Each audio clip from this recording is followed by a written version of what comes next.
Oh, okay.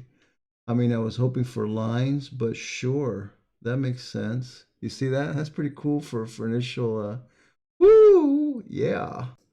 All right, welcome back. So last time we did part 4 and I've copied that over to here. So this and this is the same file.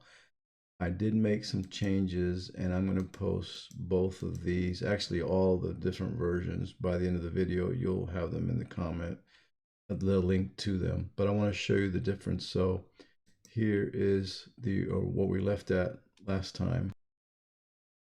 It's going to calibrate. I have to be quiet. Test, test. So we do get the peak. Let me rub the mic here. Let me see. Yeah. So we get the peak, but we also get noise at the bottom there. All right. So that is this one. And then I made some changes. Let's run, actually, let's run this one. Same mic.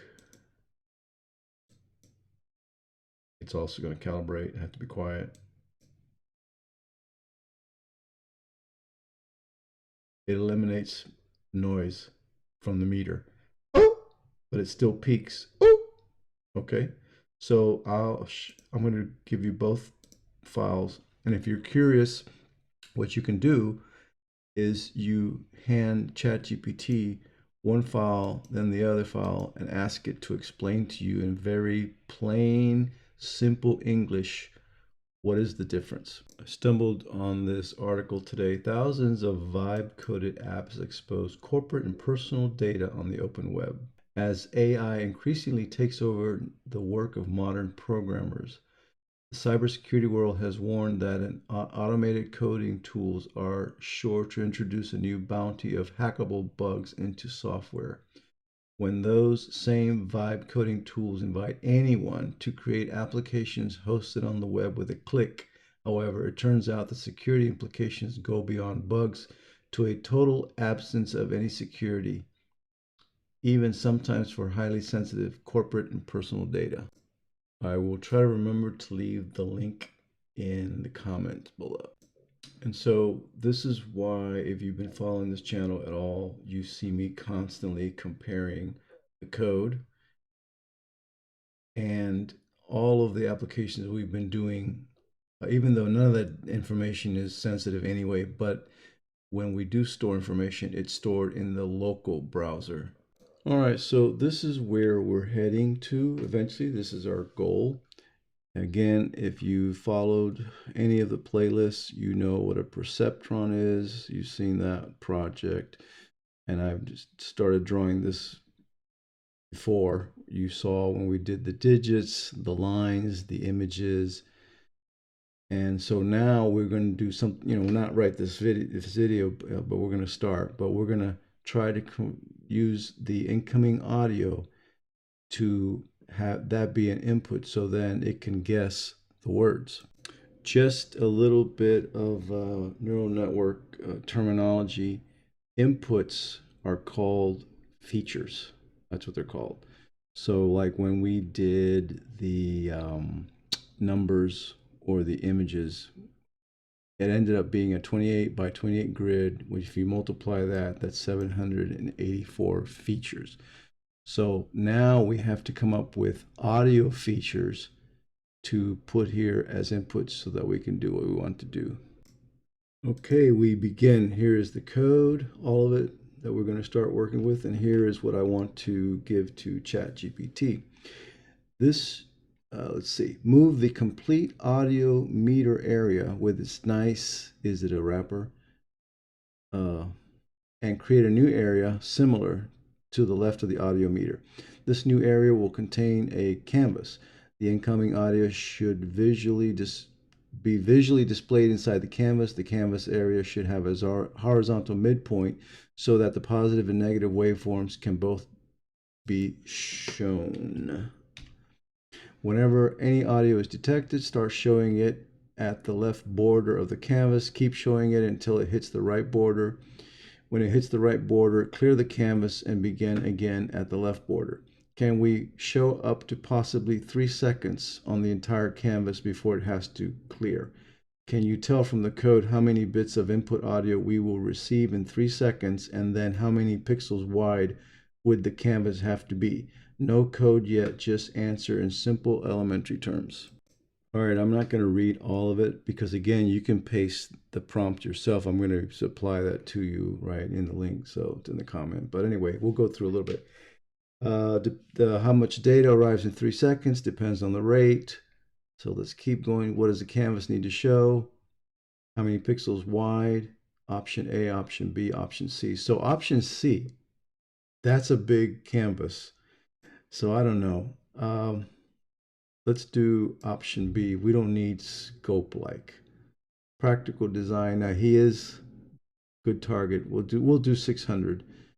He described the behavior rules pretty much like I did. So let's now update the prompt and get him to give us some code. Actually, we're going to do an intermediate step. So I give the code again. Let's make the canvas 600 pixels wide. Recite back to me the exact requirements, 1 line each.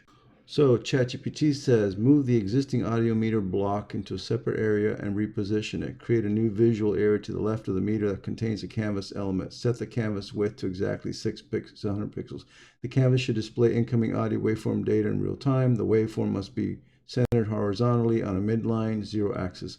Positive amplitude should render above and negative below. Yeah, of course. Audio visualization should start at the left of the canvas. Waveform should continue to advance to the right until as the audio arrives. Yep.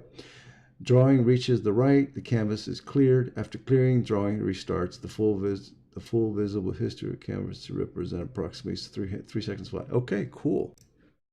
Full file back, absolute minimal changes, retain all formatting, spacing, comments, do not restructure code unless absolutely necessary with explanation and comments. I must say that there gets to be a point where it's impractical to request the full file back, and we have to learn to get blocks of code from ChatGPT and with instructions on where it goes and what is replaced and so on. Okay, our version on the left, ChatGPT's version on the right. Let's keep going. So this is, again, the styling area. And because he's adding a canvas, things are going to change. So we're going to assume for now that it's okay. So we will just accept it. And we'll just keep accepting it here. New canvas area, styling. Yeah, that makes sense. He removed this. So I don't know. This is the meter wrap, but we'll see. And what else? Okay, so we have a new actual visual element, which is the canvas. There's the meter that used to be by itself. Now it's going to be off to the right. And there's the canvas, so that makes sense. Now we get to the code eventually. So this is the code. He's tracking canvas and waveform information. So, okay, yep. And so he has to know when to start at 0, the left side of the canvas. He has to know all that for the code. Okay, cool. Brand new function, which is draw the waveform. That makes sense. And I think that's it. So before we used to just update the meter. Now we update the meter and draw the waveform. What else is different? Oh, okay. Wave array. I guess we'll take that. So we save it and we try it. Okay, the moment of truth again. Let's see what happens. Come on. Okay, I have to be quiet while it calibrates. Oh, okay. I mean, I was hoping for lines, but sure, that makes sense. You see that? That's pretty cool for initial, woo, yeah. Okay, I think we're gonna stop here though. Let me do the mic.